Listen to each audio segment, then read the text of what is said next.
If you read my Substack, you know that I have been pushing for a more romanticized and a more whimsical approach to life. And because I'm sick right now, I kind of wanted to challenge that by figuring out how to introduce whimsy into my life without leaving my home. Step one would be to set the stage. So since we only have our space, which is my room, to work with, I am going to be cleaning up and kind of resetting the entire area to remove all the dust and reduce my allergies.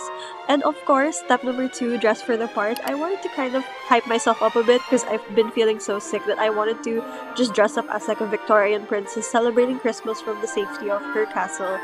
And that's kind of the vibe that we're going with today. And of course, I did a bit of makeup so that I wouldn't feel so groggy and also so I could appear into this vlog. So I started by just basically dusting the place and cleaning out all of the excess materials, like all the stuff I didn't need to put out.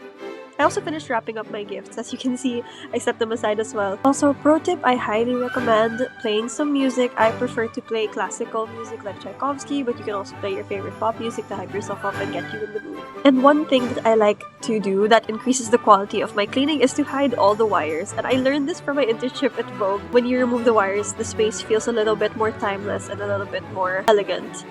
And I also cleared out my side table because it does tend to produce a lot of dust, and I have allergies and my cold has been so insane, so I cleared out the space basically and just dusted the entire area. I also added a little bit of a Christmas touch with this tiny tree. I hope it's not too much for you guys. But yeah, just a very minimal Christmas setup because I don't really want to buy more decorations. And other than that, like, I pretty much just cleared up the space. I also like to curate a beautiful vase of flowers. And I know it's kind of ironic because I have a cold right now that I have flowers, but my boyfriend gave them to me for our anniversary and I am not one to throw away a beautiful gift. And of course, who doesn't love flowers? So yeah, my overall space has been cleaned and my bed, which most likely caused my allergies because the sheets are new, is also now clean, and I am now ready to rest. Except, I feel like I'm still missing something special, which is the ambient lighting. So we're gonna light a few candles while the music plays in order to just set up the space all the more and make it more homey and more elegant.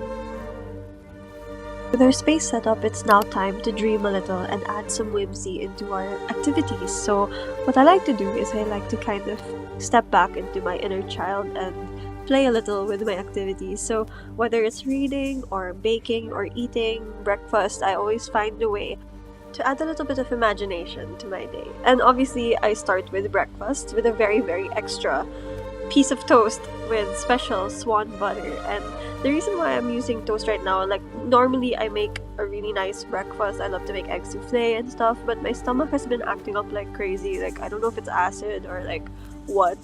So today I'll be making a piece of toast with strawberry jam and beautiful Swan butters placed on top. It's actually not that bad. Like, I honestly just like froze the butter and it just made it look so much better, you know, when I place it on top of the jam. And you can do this with pretty much any jam, but when it comes to using a mold, however, I recommend using butter for it because I tried it with cream cheese last time and even the butter now is cracking, so I feel like it's best to freeze it with butter and to approach removing the butter very gently. I find that making a beautiful breakfast or any beautiful meal in general really elevates the mood because it makes me feel a little less depressed. On another note, I also requested my grandmother to bake me a pie, and it coincidentally lined up very perfectly with my illness, so I would also recommend asking someone to bake you something, ordering baked goods, or just baking it by yourself, because anyway, you're the sick one, you're gonna eat it, or you're the one who wants to elevate your day, so just do it. Because it's the winter season, I was having the apple pie with walnuts with my classic Swiss Miss with marshmallow mix. And for some reason, this bag of Swiss Miss was so overloaded with chocolate, so I got like super lucky because like the marshmallows like sweetened it to the most amazing level. It was just such a perfect combination. This is a struggle that not everybody talks about, but it's so difficult to eat anything when you have a cold. You can see it on my face that I'm literally struggling to not swallow air at the same time and choke on my meal. But it was so worth it because it tasted so good. When it comes to adding more whimsy to your life, it's really important to take a step away from doom scrolling specifically and to pursue more of the offline. So, what I like to do is to journal, write. I also like to read classic books because it really gives my brain a challenge to focus on what I'm doing instead of being on my phone 24/7 and having a shorter attention span. So, I'm trying to teach myself again how to be patient. Instead of doom scrolling, I also like to watch documentaries. I recently watched something about mummification, a modern mummification, and also stories about selling in London and also jewelry. I also like to watch other YouTubers create designs because it keeps me inspired and pushes me to work harder with my designs. But all in all, I really like to just spend time by myself. That's the most important part. I really like to take the time to make my space beautiful and to overall romanticize routine and add whimsy to it. So when you add some extra rose-tinted wonder to your daily rituals, whether it's cleaning, reading, walking outside, groceries, you can make the most difficult chore or the most difficult moment into something more intentional and therefore more beautiful. Because my sickness prevented me from going outside and enjoying my life, step 5, finding a third space, pretty much just involved me over romanticizing my room, cleaning it up, and just enjoying what I have. And this is very, very personal to me because I only have technically one half of a room because I share it with my Lola. So to be able to make my room a sanctuary where I can feel safe, even if I have to share it, is so important to me. So what I did while I was sick was to kind of just stay in my cozy pajamas and drink tea with my new tea set that I got for Christmas. Yay!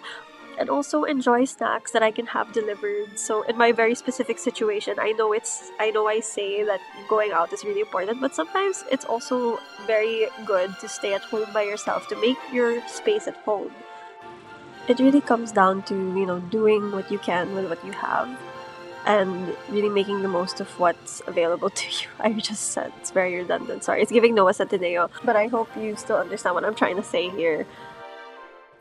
The concept of love nowadays has been really overshadowed by the idea of romance as an interaction rather than a feeling. I think that romance is way more than just dating. I'm so sick of the notion that romance is dead because romance is all about bringing an energy that sustains inspiration to life, loving life. No, romance is not dead, but we have definitely forgotten the old practices of romance in favor of praise and recognition for merely having love or being able to love. It's not a requirement anymore to have a relationship with another person in order to live romantically. Many people, like myself, are finding ways to romanticize life like this, like what you're seeing right now, with and without a partner. So, whether it's a good day, a boring day, or a sick day, you can turn your everyday moments, your chores, your most dreadful winter nights, into wonderful little moments, pocket sized bits of romance, so that life is a little bit less dreary for you. After all, isn't life meant to be happy? Isn't it meant to be full of romance and love and joy, whether it's alone or with a partner?